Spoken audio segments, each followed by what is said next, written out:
The thing that's making you intelligent is also the thing that's quietly making you miserable. Every night, millions of people climb into bed hoping to rest, but instead of sleeping, their minds begin running a marathon.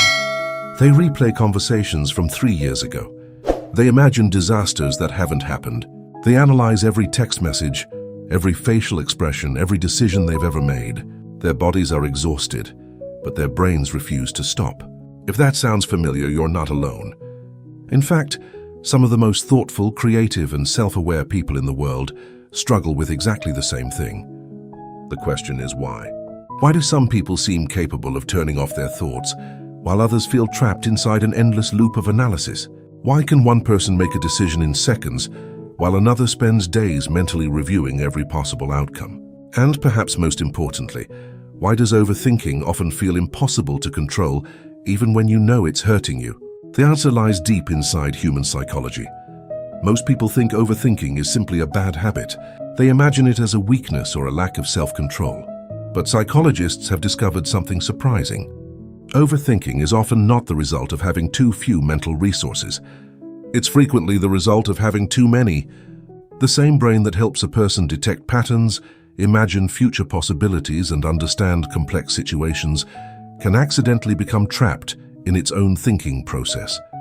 Think about it this way. Imagine your mind is like a high-powered sports car.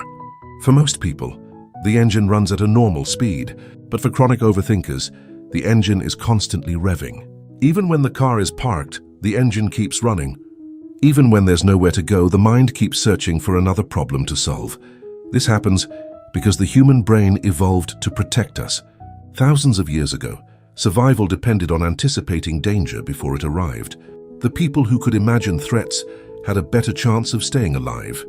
In other words, your brain wasn't designed to make you happy. It was designed to keep you safe. The problem is that modern life has changed faster than our psychology has. Today, most people aren't worried about predators hiding in the darkness. They're worried about relationships, careers, social status, money, and the future. Yet the brain treats these concerns with the same urgency it once reserved for physical danger. That's why a simple, unanswered text message can suddenly feel like a crisis. Someone doesn't respond for a few hours. Your brain starts asking questions. Did I say something wrong? Are they upset with me? Did I offend them? Are they losing interest? Before long, you've created an entire story from almost no evidence. Psychologists call this catastrophizing. The mind automatically jumps to the worst possible conclusion because it believes doing so will help protect you. Ironically, this protective mechanism often creates more suffering than the original problem ever could. But here's where things get even more interesting. Many chronic overthinkers aren't actually thinking too much about the present. They're thinking about the future. Research consistently shows that anxiety and overthinking are closely connected because both involve mentally traveling into situations that haven't happened yet. The mind begins trying to predict every possible outcome so it can prepare itself. At first glance, this seems logical. If you can predict the future, you can avoid mistakes. If you can analyze every possibility, you'll make better decisions. If you can think long enough, you'll eventually find certainty. But that's the illusion. Life doesn't offer certainty, and the harder some people chase certainty, the more trapped they become. Imagine standing at a crossroads with two paths. Most people choose one and move forward. Overthinkers often stay at the intersection. They examine every possibility. They compare every outcome. They search for the perfect choice. Days pass, weeks pass, sometimes years pass. The greatest irony is that overthinking often disguises itself as productivity. It feels like you're solving problems. It feels like you're preparing. It feels like you're being responsible. But many times you're simply running mental laps around the same questions without reaching a destination. Psychologists refer to this as rumination. Rumination is what happens when the brain repeatedly circles the same thought without generating a useful solution.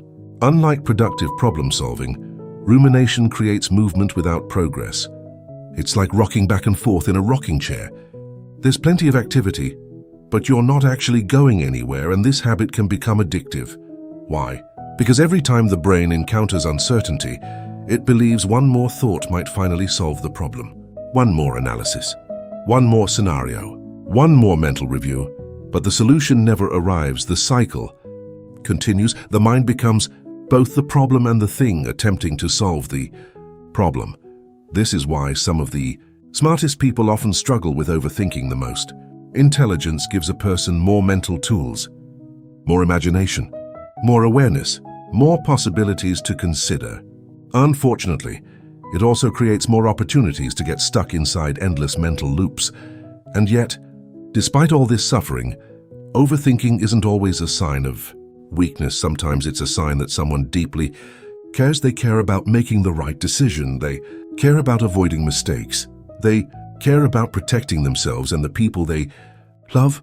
The tragedy is that this caring mind often turns against itself. Instead of providing clarity, it creates confusion. Instead of creating confidence, it creates doubt.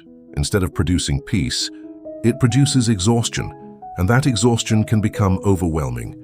Many people who constantly overthink describe feeling mentally tired all the time.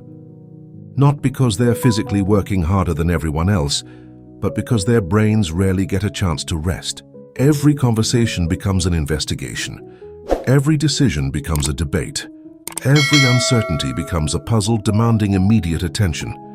Eventually, the mind begins treating every small issue like a major threat. The result is a life lived inside your head rather than in the real world. And perhaps that's the most important psychological truth of all. The more time you spend analyzing life, the less time you spend experiencing it. You stop listening because you're preparing responses.